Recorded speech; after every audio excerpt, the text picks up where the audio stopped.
ndinoshuvira zuva rakanaka, zuva rakaropafadzwa. Asi pandinonzwa inzwi renyu ndombosarudza kusateerera, ndichiziva nzira ndinotsauka ndomboenda nemudondo, ndichiziva rima ndinotsauka ndotiza pane chiedza.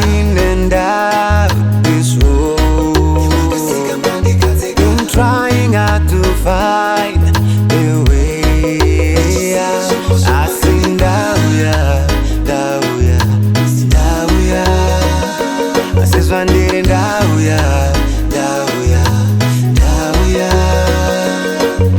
Zvinonetsa ndinombodona, ndombokangana kwandiri kubva nekwandinoenda.